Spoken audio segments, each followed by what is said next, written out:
दोस्तों, जैसा कि आपको पता है कि भीम आर्मी चीफ और आज़ाद समाज पार्टी के राष्ट्रीय अध्यक्ष चंद्रशेखर आज़ाद जी को वाई प्लस सिक्योरिटी मिल गई है। ये तो आपको पता ही होगा, पूरे देश भर में ये खबर जो है वो आग की तरह फैल गई और सारे लोग इसका जश्न मनाते रहे और भीम आर्मी चीफ को बधाई देने लगे। लेकिन मैं आपको दोस्तों बताने वाला हूँ कि वाई प्लस सिक्योरिटी में कितने फोर्स होते हैं, कितने अधिकारी होते हैं, क्या-क्या चीज़ें होती है और आखिर ये कहाँ से आता है। तो मैं इसी खबर को बताने के लिए, इसी इन्फॉर्मेशंस को बताने के लिए ये वीडियो लेकर आया हूँ और आपको बताने वाला हूँ कि वाई प्लस सिक्योरिटी आखिर कहाँ से मिलता है, स्टेट गवर्नमेंट देती है या सेंट्रल गवर्नमेंट देती है, ये कहाँ से आता है और कितने सुरक्षा कर्मी के घेरे में जिनको मिलता है, वो व्यक्ति रहता है। तो मैं आपको बता दूँ दोस्तों कि ये जो वाई प्लस सिक्योरिटी मिलती है, वो केंद्र सरकार से मिलती है। जो केंद्र सरकार के जो होम मिनिस्ट्री होती है, गृह विभाग होता है, वहाँ से मिलती है और इसमें जो है 11 सुरक्षा कर्मी तैनात होते हैं, जिसमें लेयर बाँटा होता है, 1 लेयर, 2 लेयर और 3rd लेयर। जिस व्यक्ति को मिलता है वो 3 सुरक्षा कड़ियों के बीच में घिरा रहता है और उसके बाद अगर कोई उस पे अटैक करता है तो उसके पास उस व्यक्ति को पहुँचना पड़ता है। तो मैं आपको बता दूँ कि सबसे पहले जो होते हैं पहले लेयर में जो सुरक्षा कर्मी होते हैं, वो होते हैं प्राइवेट सिक्योरिटी ऑफिसर्स, जिनको निजी जो है वो अधिकारी भी कहा जाता है, निजी सुरक्षा अधिकारी कहा जाता है। इसमें 2 से 3 होते हैं जो पहले कड़ी के रूप में काम करते हैं, यानी आपको अगर उनसे मिलना है तो सबसे पहले आपको उस जो सिक्योरिटी होते हैं, जो प्राइवेट सिक्योरिटी ऑफिसर्स होते हैं, उनसे आपको परमिशन लेने के बाद ही आगे बढ़ना पड़ता है। उसके बाद दूसरे नंबर पे आते हैं जो 8 से 10 अधिकारी होते हैं, जो पुलिस अधिकारी होते हैं, जो स्टेट्स गवर्नमेंट्स के जो नॉर्मल अधिकारी जो फोर्स होते हैं, उस तरह के फोर्स होते हैं और उसके बाद जो है वो आपको मिलते हैं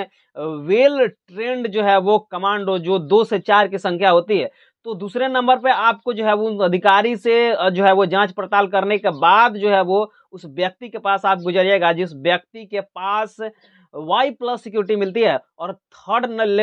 नंबर पे आता है, थर्ड लेयर पे आता है वेल ट्रेंड कमांडो। जो वेल ट्रेंड कमांडो होते हैं वो काफी आधुनिक हथियारों से लैस होते हैं और वह काफी जो है वो वेल ट्रेंड होते हैं, आपको पलक झपकते ही आपको शूट कर देंगे और आपको पता भी नहीं चलेगा। तो फाइनली जो होते हैं वो वेल ट्रेंड कमांडो, वो जो जिस अधिकारी को ये वाई प्लस सिक्योरिटी मिलता है उसके नजदीक रहते हैं और वहीं 2 से 4 जो वेल ट्रेंड कमांडो होते हैं वो सुरक्षा घेरा में लेते हैं और उस अधिकारी को अपने कब्जे में रखते हैं। इसलिए वे सबसे ज्यादा नजदीक होते हैं क्योंकि वे वेल ट्रेंड होते हैं और ये जानते हैं कि कहीं ना कहीं कोई व्यक्ति जो है वो इनके पास आता है तो वे दूर से ही उसको हटाने की कोशिश करते हैं और दूर से बात करने की कोशिश करते हैं। तो 3 लेयर में जो है वो वाई प्लस सिक्योरिटी बटी होती है, जिसमें ये सारे पुलिसकर्मी, सारे अधिकारी, सारे वेल ट्रेंड कमांडो काम करते हैं और इस प्रकार से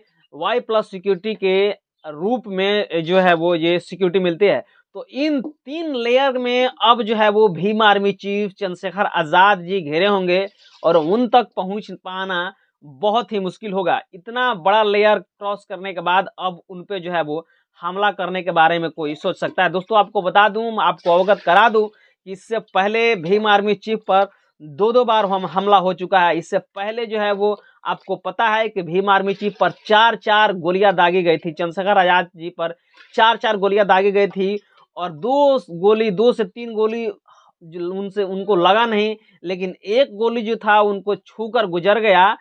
और मरते-मरते बच गए, बाल-बाल बच गए। और उसके अलावा फिर जब नगीना में अपना प्रचार प्रसार कर रहे थे, नगीना लोकसभा सुरक्षित सीट है जहां से भीम आर्मी चीफ चंद्रशेखर आजाद जी चुनाव लड़ रहे हैं लोकसभा का, वहां उनके गाड़ियों पर हमला हुआ, उनके गाड़ियों को तोड़ा गया, फोड़ा गया और इसको लेकर के भीम आर्मी के कार्यकर्ता, आजाद समाज पार्टी के लीडर्स और कार्यकर्ता लोग सड़क पर प्रदर्शन कर रहे थे और उनसे यो जो है वो कह रहे थे कि आखिर चंद्रशेखर आजाद जी को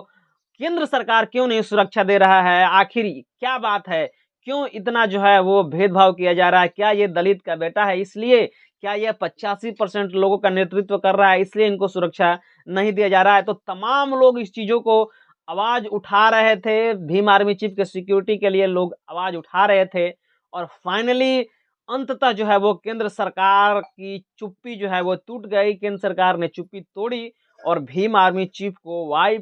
की सिक्योरिटी दे डाली। और इस खबर जैसे ही पब्लिश हुआ, जैसे ही इंफॉर्मेशन आया, तैसे ही बहुजन समाज में, दलित समाज में जिन जिन लोगों को नेतृत्व कर रहे हैं, जिन जिन जो है वो परसेंटेज जो SC ST OBC के लोग नेतृत्व कर रहे हैं, उन सारे लोगों में खुशी की लहर दौड़ गई। और ये बात जो है वो सारे लोगों के पास पहुंच गई कि भीम आर्मी चीफ के पास अब Y+ सिक्योरिटी का घेरा रहेगा, जिसको भेद पाना असंभव सा लगता है। उसके बाद जो है वो सारे बहुजन लोगों में खुशी की लहर दौड़ गई। तो आपको मैं बता दोस्तों कि किस प्रकार से Y+ सिक्योरिटी काम करती है, कितने लेयर में काम करती है, और उसके बाद ही अगर कोई हमलावर हमला करना चाहेगा तो उस व्यक्ति के पास पहुंचेगा, अन्यथा हमला करना असंभव होता है। आपकी बाकी इस खबर को आप किस प्रकार से देख रहे हैं, प्रतिक्रिया ये जरूर कमेंट बॉक्स में दीजिएगा। और चैनल पर पहली बार आए हैं तो चैनल को सब्सक्राइब करें, वीडियो को लाइक करें, शेयर करें। पेज पर देख रहे हैं तो पेज को भी लाइक और फॉलो कर दीजिएगा। मिलते हैं अगले खबरों के साथ, तब तक बहुत बहुत धन्यवाद। Thank you.